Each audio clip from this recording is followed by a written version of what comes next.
Guys, today I am going to do exercise 11.3 3D geometry. So let's do first sum. First sum क्या है? Determine direction cosine of the normal to the plane and distance from the origin. में हमने direction cosine निकालना है normal to the plane and हमने distance निकालना है from the origin. ठीक है. अब सपोज कर लो हमारे पास एक प्लेन है, फोर्थ प्लेन, वो हमने लेट किया ax plus b y plus c z equals to d. तो हम इसके डायरेक्शन रेशियोज होंगे, डायरेक्शन रेशियोज ऑफ नॉर्मल, वही होते हैं ना डायरेक्शन रेशियो जो x के कोफिशिएंट के साथ होता है और y के साथ होता है और z के साथ होता है. डायरेक्शन रेशियोज हो गए हमारे पास a and b and c. तो अगर हमें प्लेन की ऐसी इक्वेशन दी हो, direction ratios a b c होते हैं, जो x के साथ होता है, y के साथ होता है और z के साथ होता है. इस केस में डायरेक्शन कोसाइंस का फॉर्मूला होता है L equals to a by under root a square plus b square plus c square, और m भी डायरेक्शन कोसाइन होता है, इसका फॉर्मूला होता है b upon a square plus b square plus c square, और n भी हमारे पास डायरेक्शन कोसाइन होता है c upon a square plus b square plus c square, और डिस्टेंस फ्रॉम ओरिजिन का फॉर्मूला होता है d upon a square plus b square plus c square. तो इसमें d distance from the distance होता है. ठीक है. तो अब हमने क्या निकालना है, direction cosine of the normal. पहले हम ये इक्वेशन लेते हैं, हमारे पास इक्वेशन ऑफ द प्लेन की ये हमारे पास फॉर्मूला है जो हमने यूज़ करना है ऊपर सम में. ठीक है ना. तो अब हम इक्वेशन हमें क्या दी हुई है, इक्वेशन ऑफ प्लेन हमें क्या दी हुई है, z इक्वल्स टू 2.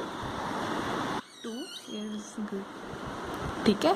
ये हमें इक्वेशन ऑफ द प्लेन दी हुई है ना. ठीक है. अब हम इससे हमें इक्वेशन ऑफ द, हम इसे प्लेन की इक्वेशन जैसे लिखेंगे ऐसे, क्योंकि हमें क्या निकालना है, direction cosine of the normal to the plane and distance from the origin निकालना है. तो हम इसको इस फॉर्म में लिखेंगे. तो इसके साथ ना ही x है तो 0x हो गया, ना ही y है तो 0y, z है तो 1z हो गया, और ये डिस्टेंस है हमारा तो 2 इस फॉर्म में आ गया. डिस्टेंस हमारा 2 और ये इस फॉर्म में हमने लिख दी. ठीक है. अब हमने इसको कंपेयर करना है, कंपेयरिंग विथ प्लेन. प्लेन की इक्वेशन के साथ हमने इसको कंपेयर करना है. ax plus b y plus c z equals to d. अगर मैंने ax को इसके साथ कंपेयर किया, a की वैल्यू मेरे पास आ गई 0, और इसको मैंने इसके साथ कंपेयर किया, y की y के साथ ही कंपेयर करेंगे ना, b की वैल्यू आ गई 0, सी जेड को इसके साथ कंपेयर किया तो c की वैल्यू आ गई 1, और डिस्टेंस की वैल्यू हमारे पास आ गई 2. ठीक है. अब हमने डायरेक्शन को साइंस निकालना था. अब हमारे पास a b c d की वैल्यू आ गई. हम डायरेक्शन को साइन का ये फॉर्मूला लगा सकते हैं ना, LMN वाला. तो हमारे पास a की वैल्यू भी है, b की वैल्यू भी है, c की वैल्यू तो हम पुट कर सकते हैं. अब हम डायरेक्शन को साइन निकालते हैं, क्योंकि हमने क्वेश्चन में भी क्या पूछा, डायरेक्शन को साइन निकालने के लिए a हमारे पास है 0 और a स्क्वायर है हमारे पास. अगर हम a का स्क्वायर करेंगे तो 0, b का स्क्वायर करेंगे 0, और हम c का स्क्वायर करेंगे, c का स्क्वायर तो 1 नहीं रहेगा, ये हमारे पास 0 ही आ जाएगा. 0 upon anything is equal to 0. और m भी हमारे पास, ये b भी हमारे पास 0 है, तो कुछ नीचे का तो फ़ायदा ही नहीं है. और c है हमारे पास 1 और नीचे 1, सो 1 आ गया. So direction cosine of plane is 0, 0 and 1. तो ठीक है. अब हमने क्या निकालना है, distance from the origin. Distance from the origin. तो हमारे पास डिस्टेंस फ्रॉम द रीजन का फॉर्मूला होता है d अपॉन अंडर स्क्वायर और ये, तो d upon under a square plus b square plus c square. d की वैल्यू हमारे पास क्या है 2 और a square plus b square plus c square की वैल्यू हमारे पास क्या है 1। तो अंडर रूट 1 को तो हम 1 लिख सकते हैं। So distance from the origin is 2। So this is the answer. B part x plus y plus z equals to 1। पहले हम इक्वेशन ऑफ द प्लेन लिख लेते हैं। क्या होती है इक्वेशन ऑफ प्लेन? वो क्या होती है ax plus by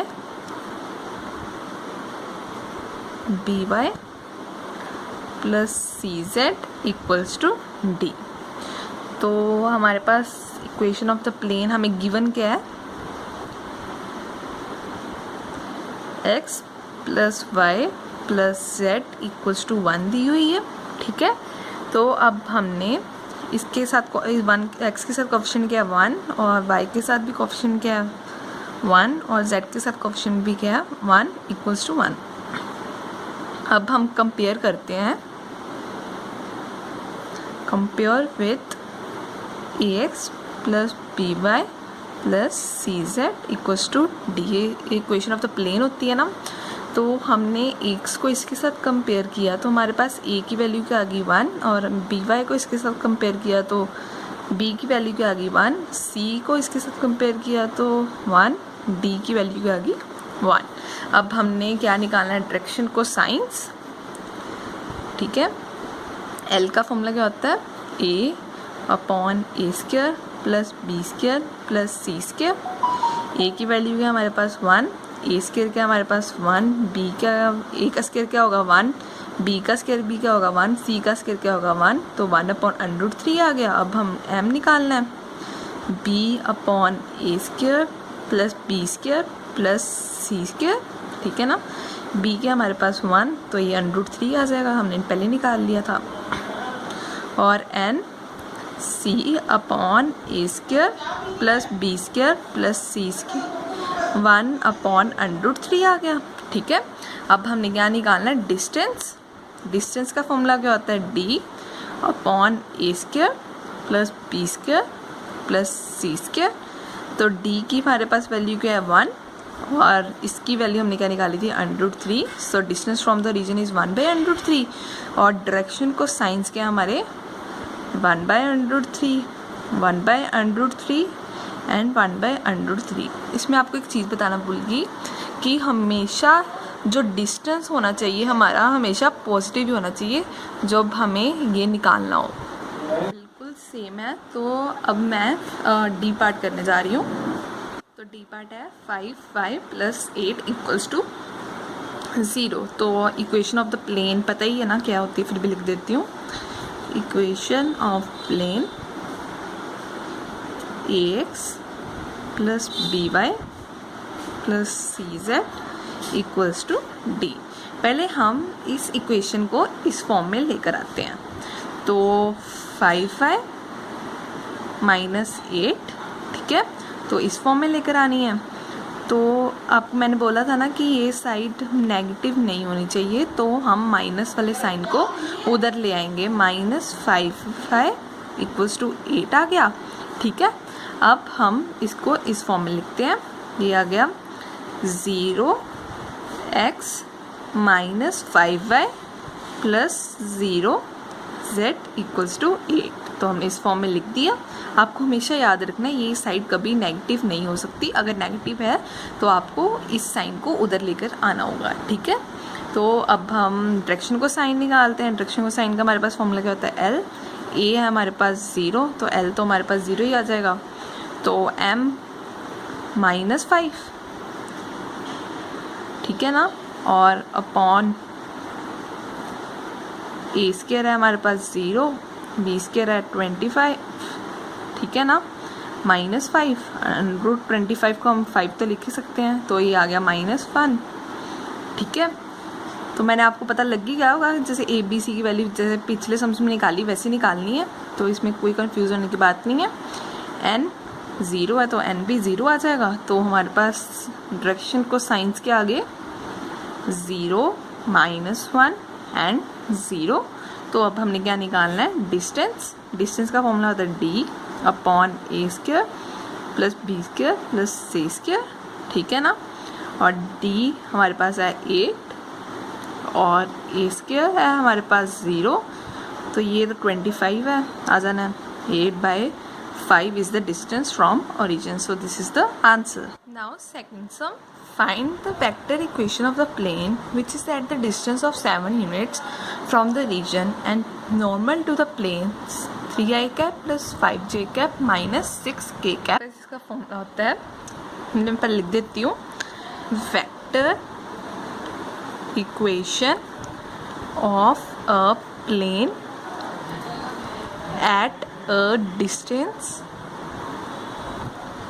d from the origin and normal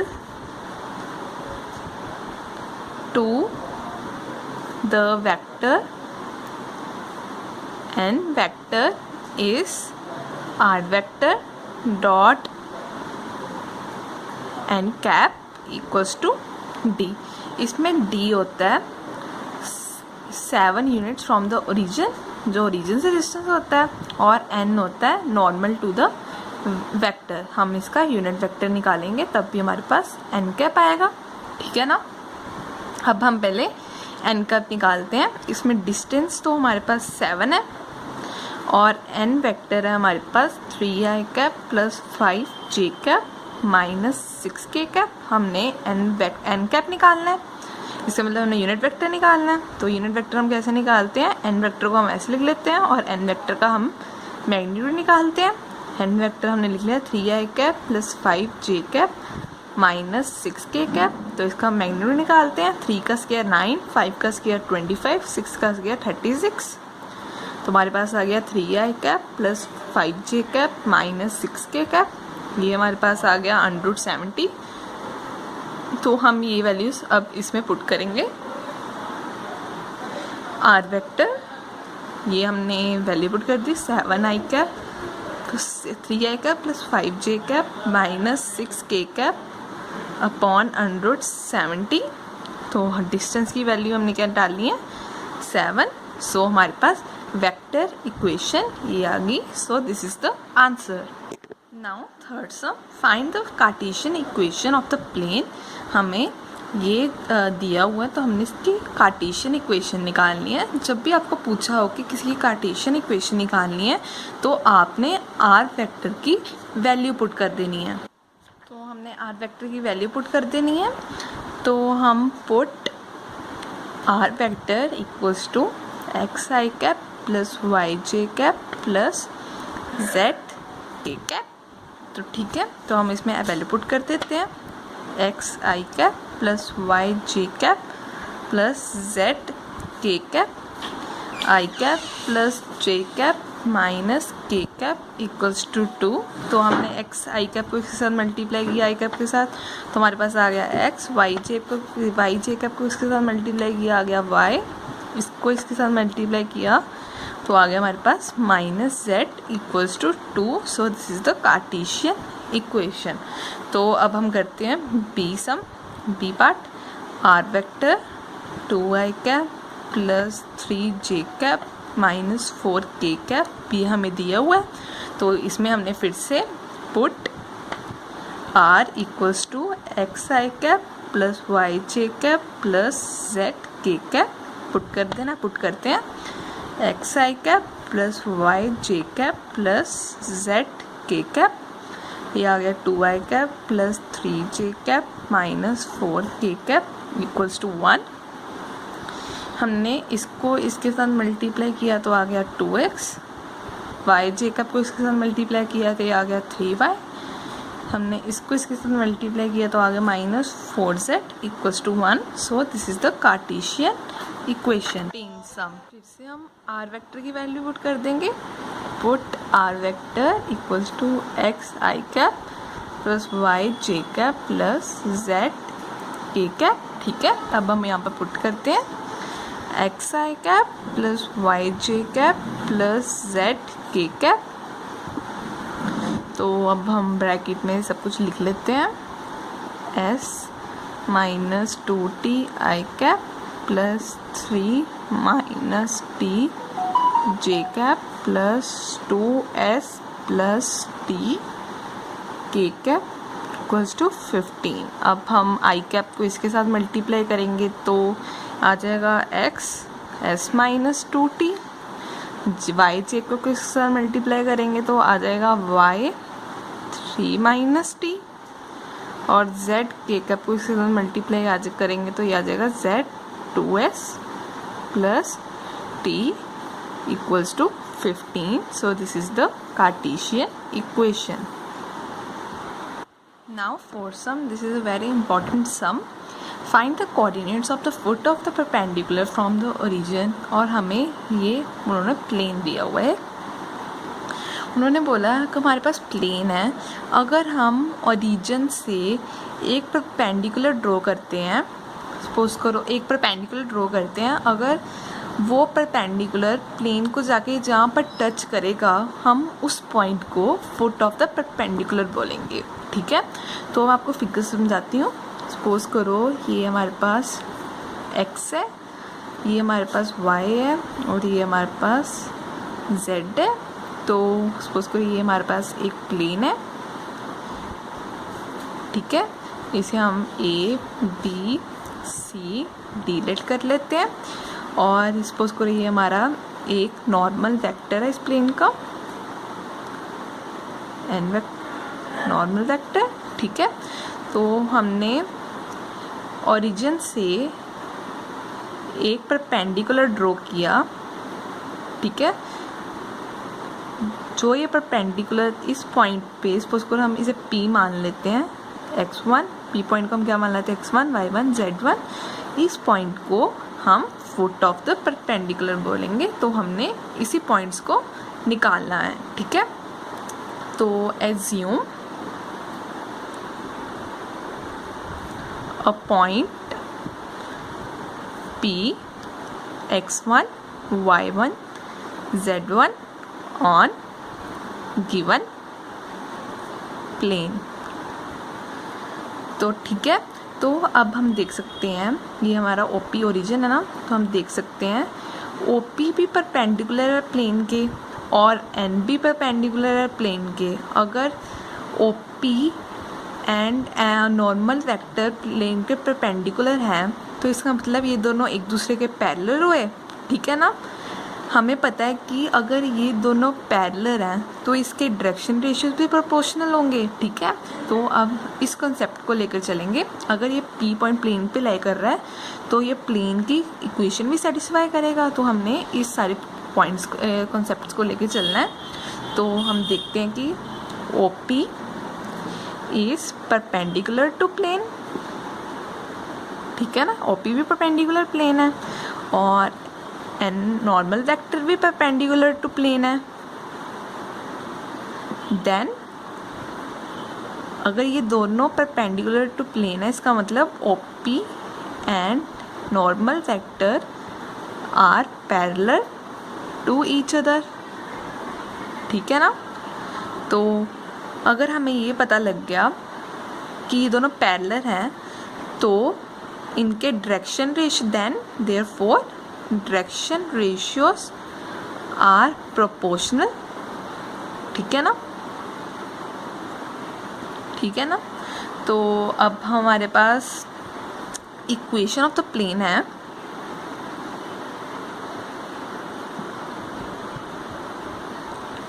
to x plus 3y plus 4z minus 12 equals to 0। तो हमारे पास actual equation of the plane क्या होती है, ax plus by plus cz equals to d। तो हम इस equation of line को इसमें इस फॉर्म में लेकर आएंगे, 2x plus 3y plus 4z equals to 12 आ गया। तो हमने ये देखना होता है कि इसके साथ माइनस तो नहीं है, तो नहीं है माइनस, तो ये तो सिंपल है। तो अब हम इसके डायरेक्शन रेशियोज निकालेंगे। रेशियोज कैसे निकालेंगे? पहले हम पॉइंट P को लेते हैं। Point P coordinates are, P के कोऑर्डिनेट्स क्या हैं? x1 y1 z1। अगर हम P वेक्टर ले लें तो उसके कोऑर्डिनेट्स क्या होंगे? x1 i cap plus y1 j cap plus z1 k cap. ठीक है ना? तो अब हम इसके डायरेक्शन रेशियोज क्या होंगे? ठीक है ना? डायरेक्शन रेशियोज होंगे इसके x1 y1 z1। ठीक है ना? तो हम x1 को a1 मान लेते हैं और y2 को y मान लेते हैं और z2 को इसको b1 मान लेते हैं, इसे c1 मान लेते हैं इक्वल्स टू z। ठीक है? तो अब हमारे पास नॉर्मल वेक्टर क्या है? 2a cap plus 3j cap plus 4k cap. तो हम अब इसके डायरेक्शन रेशियोज निकालेंगे। इसके डायरेक्शन रेशियोज क्या आएंगे? 2, 3 एंड 4। तो इसे हम a2, इसे b2, इसे c2 मान लेते हैं। a2 है 2, b2 है 3 और c2 क्या है? 4। ठीक है ना? अब अगर ये दोनों पैरेलल हैं एक दूसरे के तो डायरेक्शन रेशियोज आर प्रोपोर्शनल होंगे। ठीक है ना?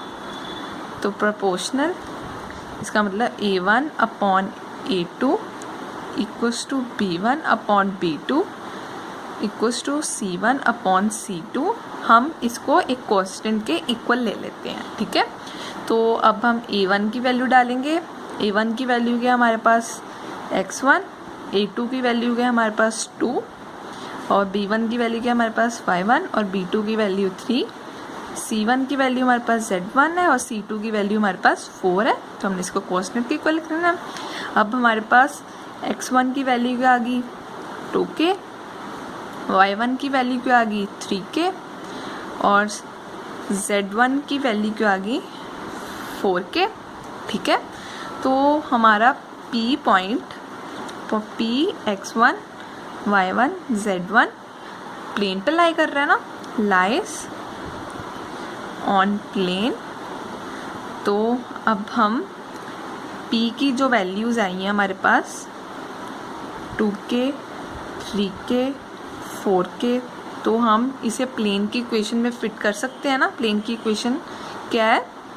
2x plus 3y plus 4z equals to 12, क्योंकि P पॉइंट भी क्या किस पे लाई कर रहा है? प्लेन पे।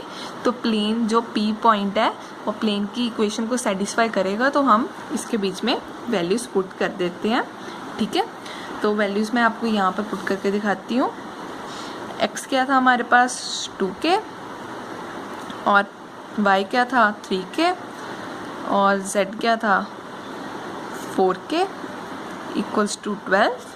ये हमारे पास आ गया 4k plus 9k plus 16k equals to 12। ठीक है ना?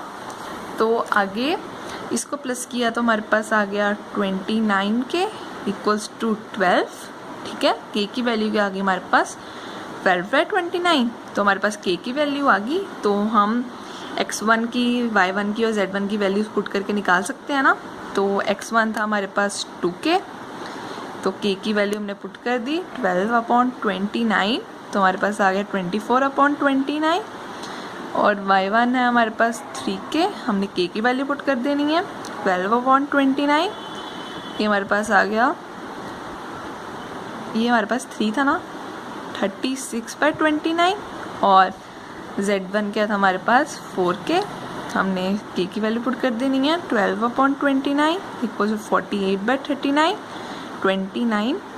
तो 12/29 36/29 48/39 are the foots of the perpendicular. So this is the answer.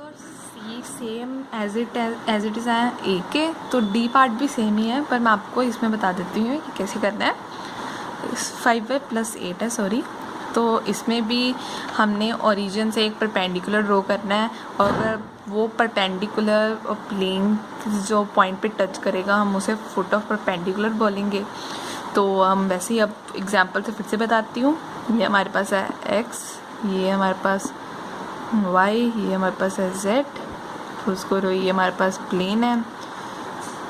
तो हमने ओरिजिन से एक परपेंडिकुलर ड्रॉ किया, उसका पॉइंट हम P रख देते हैं, हम इसे x1 y1 z1 मान लेते हैं।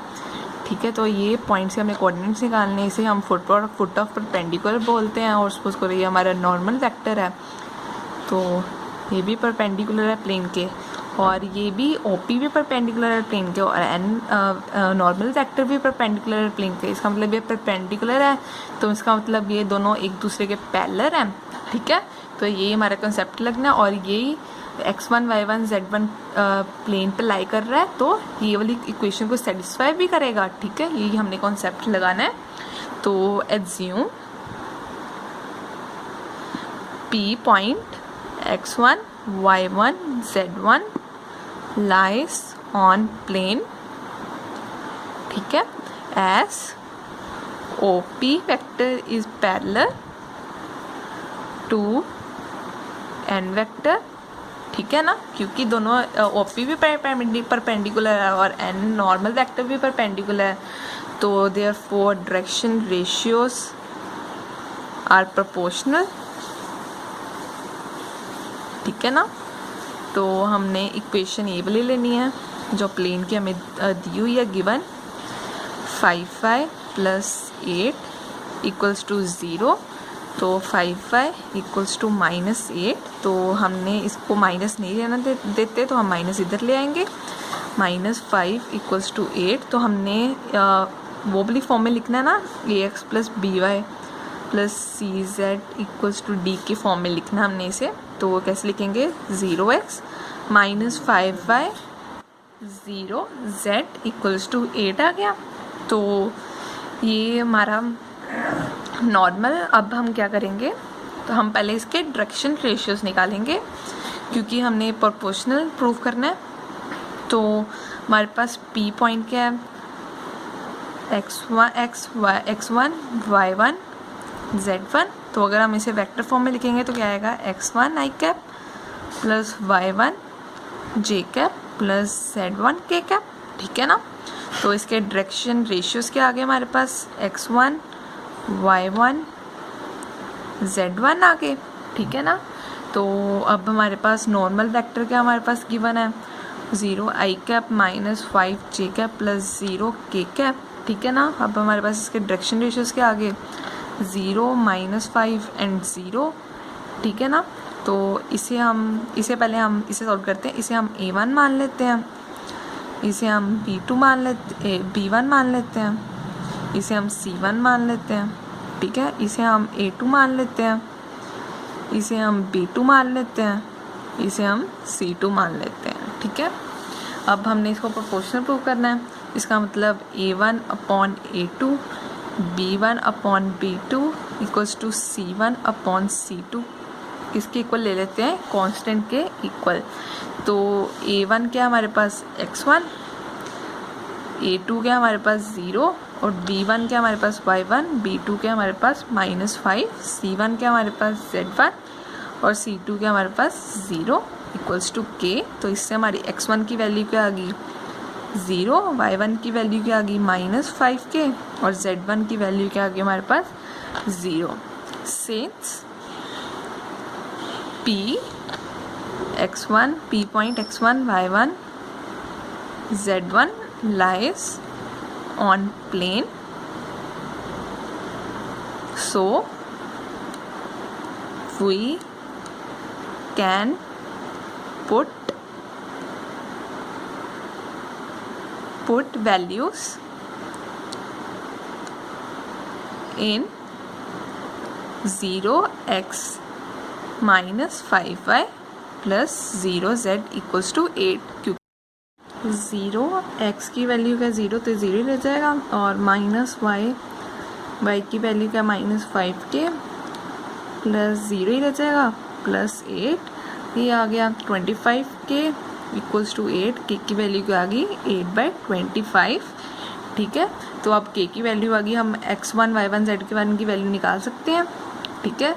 x1 के साथ तो कुछ है ही नहीं, तो फिर x1 की वैल्यू 0 ही आ जाएगी। y1 की -5k था, k की वैल्यू हम यहाँ पर पुट करेंगे, k की वैल्यू 8/25, तो ये आ गया -8/5, ठीक है। z1 की वैल्यू की आ गई 0, 0 -8/5 and 0 are the foots of the perpendicular. Fifth sum, find the vector and Cartesian equation of the plane that passes through the point this and normal to the plane this। अगर vector form एक point से पास करती है और वो normal to the plane है, इस condition में हमारा वेक्टर फॉर्म का फॉर्मूला होता है r vector minus a vector, और ये नॉर्मल ये होता है यूनिट वेक्टर इक्वल्स टू 0। तो ये हमारे पास फॉर्मूला होता है। इसमें हमारे पास ए वेक्टर होता है जो हमें पॉइंट्स गिवन हो, और एन वेक्टर होता है जो हमें नॉर्मल टू द प्लेन दिया हो, ठीक है। तो अब हम इसमें सॉल्व करते हैं। आर वेक्टर हमें पॉइंट ए दिया हुआ है 1, 0 एंड -2। अगर हमें वेक्टर फॉर्म में कन्वर्ट करना होता है, ये आ जाएगा आई कैप प्लस 0 जे कैप -2 के कैप आ जाएगा, ठीक है ना, माइनस आई कैप प्लस 0 जे कैप -2 के कैप।